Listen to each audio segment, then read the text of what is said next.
With that being said, I've been tasked with covering the teleological argument. And the teleological argument is one of my favorite arguments for God's existence, and it very much complements the cosmological argument. You see, teleology is all about understanding the purpose of something. It's about knowing why something exists, not just how it exists. Stephen already went over basically how the universe came to be and why God is the best explanation for its existence. And if that is the case, well, what exactly is the purpose of the universe? Well, let's dive in and find out. One section of the Bible might give us a hint of one of the reasons why God created the universe. This is, of course, Isaiah chapter 45, verse 18, which states, quote unquote, "For thus says the Lord who created the heavens, he is God, who formed the earth and made it. He established it. He did not create it empty. He formed it to be inhabited." So we read here that the earth, and therefore the world more broadly, was made to be inhabited by life. And if that's what the earth, and therefore the universe more broadly, was designed for, we should expect to find some sort of evidence that the universe was designed for life. So do we see evidence for that? Absolutely. In fact, the evidence that the universe was created to support the existence of intelligent life is so strong that even the finest minds in physics have a very hard time explaining it, and many who have tried have been convinced there's indeed a God behind the universe. So what is this evidence? Well, let's get into the details. Trust me, I'm not going to make you solve any math today, but math is definitely going to be a part of this talk, so my apologies in advance. You see, when we look at the universe, there are various laws of nature and fundamental forces that we can describe mathematically. One of these would be gravity, for example. When we're describing these various forces of nature and laws of nature, what we find is that we can describe them using specific equations. And when we do this, these laws and forces of nature have specific values associated with those equations known as constants. What are constants? Well, constants are things that remain constant in an equation. Basically, they're the exact same value every single time you do an equation. So in this case, if we're looking at gravity, what we see here is that gravity, the force of gravity, is listed here as F. So F is the force of gravity. Now, what we see here is that there's various elements of this equation. And so, when we look at it, some of the elements of the equation are that capital M and the lowercase m. Those represent the masses of two different objects. And that lowercase r in the equation represents the distance between those two objects. So the force of gravity relies on the mass of two different objects and the distance between those objects. But you'll notice there's also a g in that equation. That is what's known as the gravitational constant. And that gravitational constant has the value of 6.67 times 10 to the power of negative 11. Now, what's notable about this equation is that the mass of each of the two objects in this equation could differ. For example, Jupiter is a much more massive planet than Earth. So if we were comparing Jupiter and Earth here, Earth would have a much lower mass compared to Jupiter. And so the value of the capital M and lowercase m in this equation could change. And similarly, the value of r could change because, things can get closer or further apart from each other in space.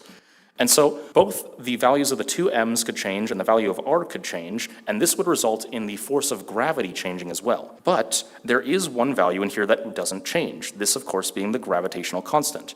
No matter what you do in this equation, no matter how massive or how tiny the two objects in this equation are, and no matter how far or close together those objects are, the value of g will always be the exact same when doing this equation.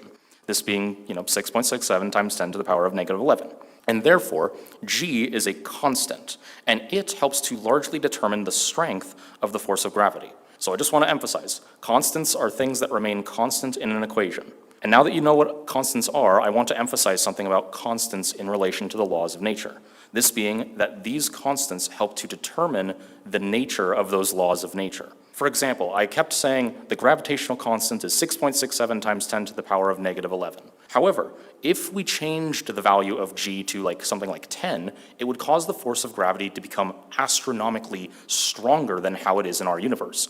For example, when g is its normal value, the force of gravity is 0.027, whereas when we change the value of g to 10, suddenly the force of gravity is 4 billion. That's a pretty big change.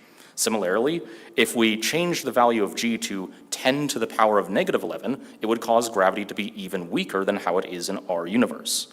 And so what we see here is that these constants in the laws of nature help to determine the nature of those laws. They determine, for example, the strength of these forces of nature.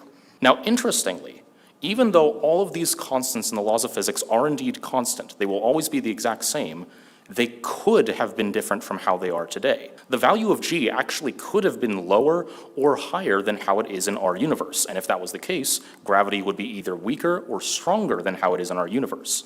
And even though all of these constants could have been different from how they are in our universe, what's notable is that if any one of the various dozens of constants associated with the laws of nature, if any of them differed even slightly from how they are now, the universe would be unable to support the existence of life. Basically, even though all of these constants could have been at basically any possible value, there's an extremely narrow range of values those constants had to be in to support the existence of life in the universe. Now, I recognize this is a lot of numbers, this is very complicated. I'm not sure I fully understand it myself. So let's use an analogy to maybe better explain what I'm trying to get across.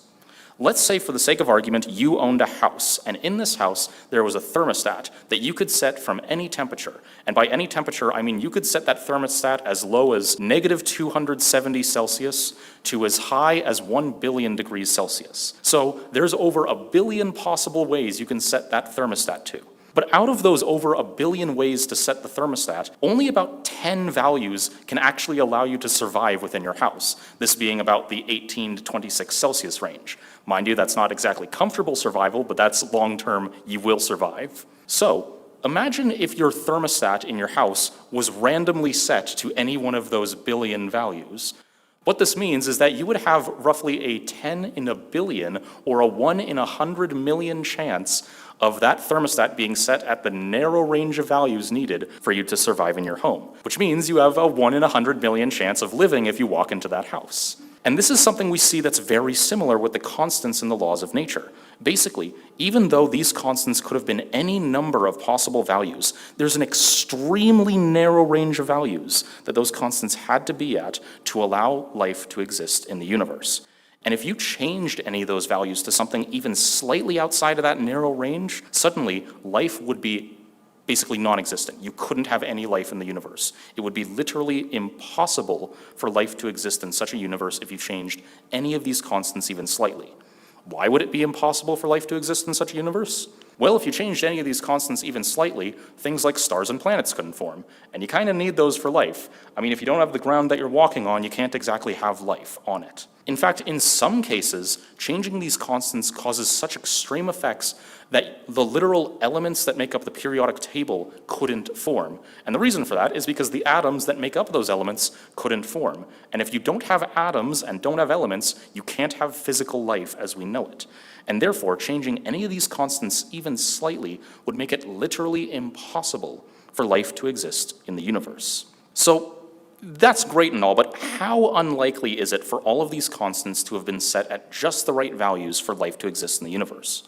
Well, let's return to the gravitational constant. The gravitational constant, if it varied by as little of a factor as 1 in 10 to the power of 60, would make gravity either so strong that the universe would collapse in on itself, a la the big crunch that you went over, or gravity would be so weak that stars and planets couldn't form. Regardless of which option you have, life can't exist in such a universe. And to give you a sense of how big a 1 in 10 to the power of 60 chance is, well, that's what it is. It's basically 1 with 60 zeros behind it. To put this number into perspective and to show you how unlikely a 1 in 10 to the power of 60 chance is, a 1 in a billion chance looks like that. And what's interesting is that the odds of winning the hardest lottery in the world are roughly equivalent to a 1 in a billion chance, which means that the odds of you winning the hardest lottery in the world 6 times in a row are actually 1,000,000 times greater than the gravitational constant being just right for life to exist in the universe. Now the thing is, that is just one constant that needed to be perfectly fine-tuned for life to exist. There are actually dozens of other constants and quantities that all needed to be just right for life to exist in the universe. And all of those other constants are basically just as unlikely to have been just right for life to exist. To give 2 more examples, there are 2 factors in the universe that were very unlikely to be just right for life, these being the cosmological constant and the amount of dark matter in the universe. Both of these had roughly a 1 in 10 to the power of 120 chance of being just right for life, which is that value, 1 with 120 zeros behind it. I counted, I checked. Now, To give a sense of just how unlikely it is for a 1 in 10 to the power of 120 chance of actually coming to fruition, these are roughly the same chances as you flipping a coin 400 times in a row and getting tails every single time. And because there's actually two factors that both had a 1 in 10 to the power of 120 chance of being just right for life, that means that the chances of both of these constants being just right for life are roughly the same as you flipping a coin 800 times in a row and getting tails every single time. So I've just gone over 3 constants, and I think to my knowledge there's close to about 90 some various constants and quantities that all needed to be fine-tuned for life. Obviously I can't go over all 90 of those in 25 minutes. So let's just look at the constant that was least likely to be fine-tuned for life by chance, and the one that was most likely to be just right for life by chance. Of all the constants and quantities that I found that was most likely to be fine-tuned for life, the one that I found that had the best chances of being just right for us to exist was the critical density of the universe, which only had a measly 1 in a quadrillion chance of being just right for life. To put that number into perspective, you would have better chances of winning the hardest lottery in the world, betting all of your earnings on a poker game and winning that poker game with a royal flush. You would have better odds of that happening than having the critical density of the universe be just right for life to exist. And I must remind you, that was the constant that I found that was most likely to be fine-tuned for life by chance. Well, the variable or quantity that I found that was least likely to be fine-tuned for life by chance was the distribution of mass and energy in the early universe, which had roughly a 1 in 10 to the power of 10 to the power of 123 chance of being just right for life. Now, for basically all the other values that I've been showing, I tried to actually write out the number to show you just how unlikely it is for that to have come about by chance alone.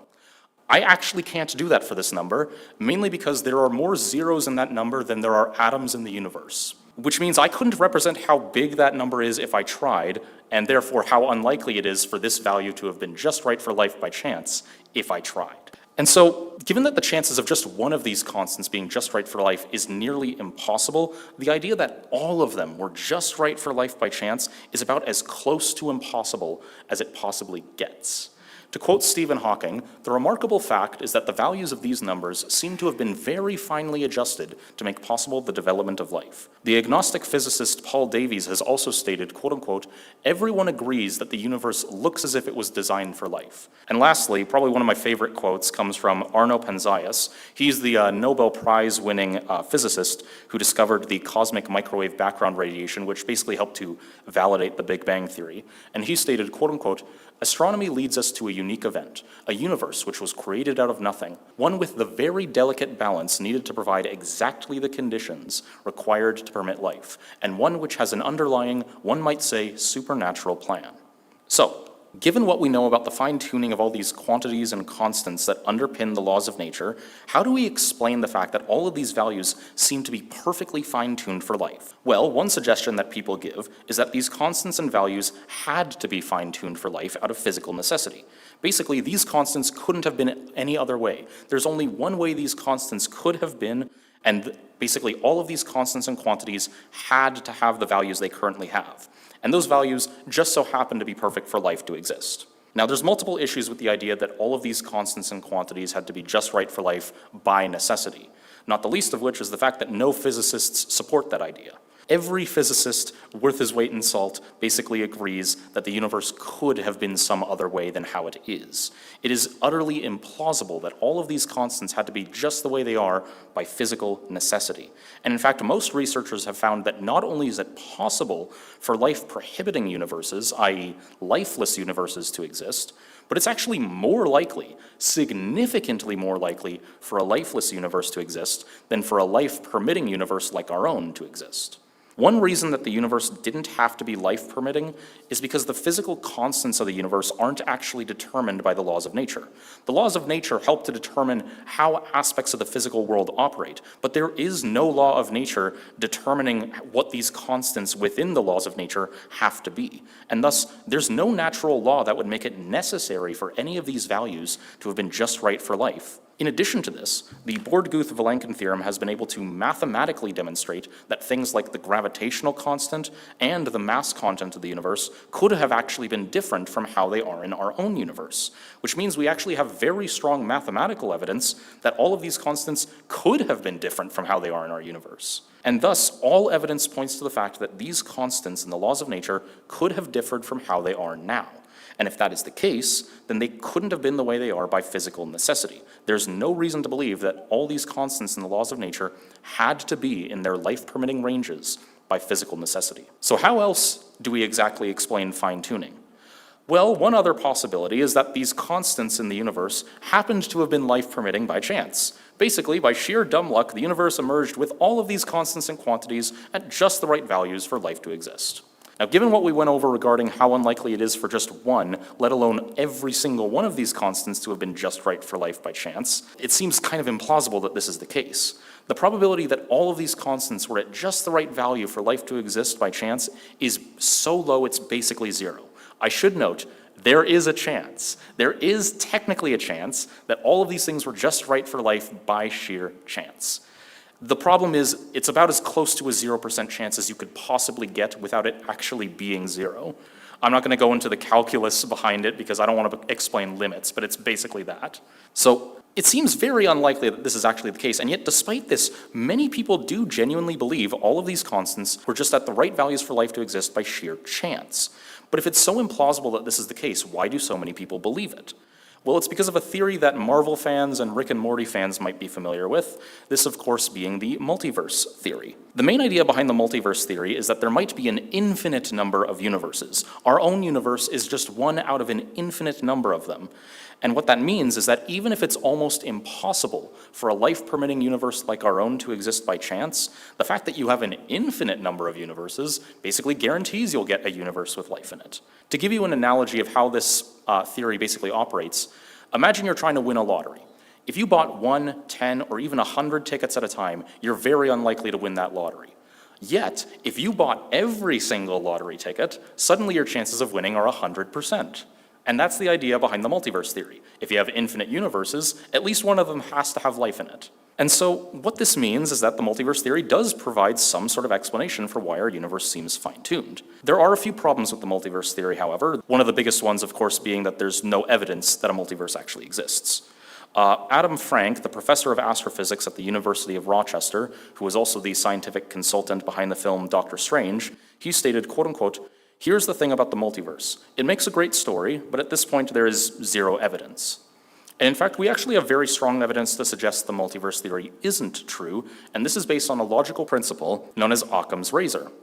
Occam's razor is basically the idea that when you have multiple different explanations for something, the simplest explanation, the one that makes the fewest possible assumptions, is generally the best explanation, all else being equal. As William of Occam put it, no more things should be presumed to exist than are absolutely necessary.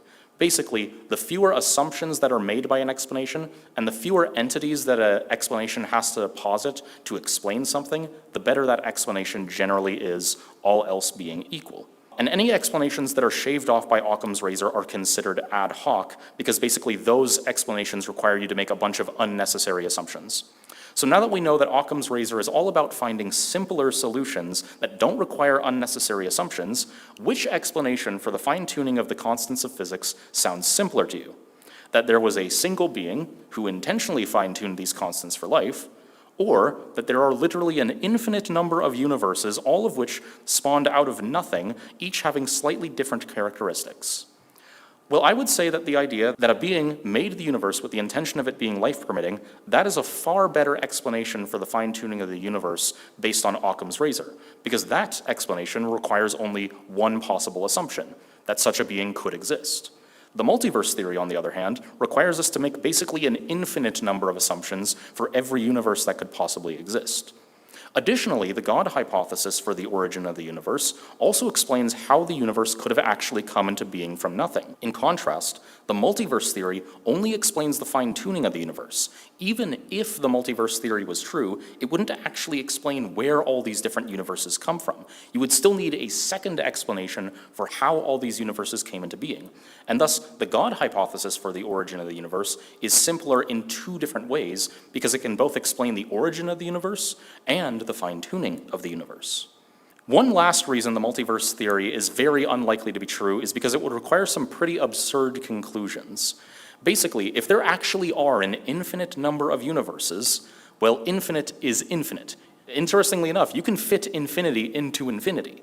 And what this means is that if there's an infinite number of universes, there isn't just one universe with life in it. If there's an actual infinite number of universes, it would mean that there are an infinite number of universes completely identical to our own universe in every single way, which means that if the multiverse theory is true, there is an infinite number of universes in which I'm giving this exact same talk the exact same way to the exact same people at the exact same time.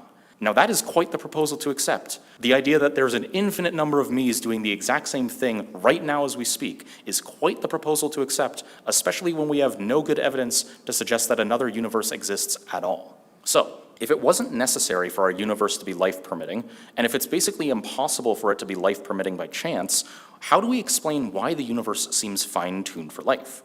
Well, I would suggest that the fine-tuning of the various constants of physics fits very well with the idea that a being created the universe with the intention of it supporting life. Basically, the idea that a creator made the universe with the purpose of having life inhabit it. I think this is the simplest explanation for all the data we have based on Occam's razor, and thus it is far more plausible compared to the alternative hypotheses for why the universe's physical constants seem fine-tuned for life. And therefore, the best explanation for why the universe seems fine-tuned for life is because there was a designer behind the universe, one who intended for that universe to be inhabited, even if just on one tiny, pale blue dot. Now, there were a lot of other objections to this argument I wanted to cover, like the infamous puddle analogy for why the universe isn't fine-tuned, along with the weak anthropic principle and the claim that the universe isn't fine-tuned because most of it is inhospitable for life. But I got 25 minutes, so that's all I can cover.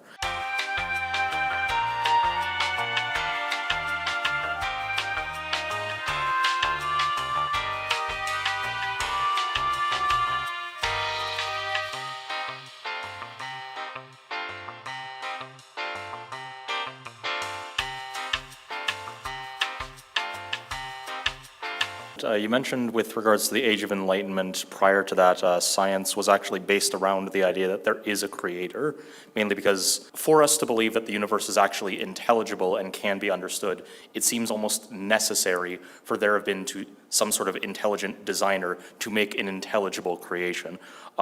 This is not a book written by a Christian, and in fact, if you read the first 2 chapters of the book, you'll very quickly see that. However, he details the influence that Christianity has had on the world, and the influence that Christianity has had on the formation of modern science is one of the things covered if you want to learn about that.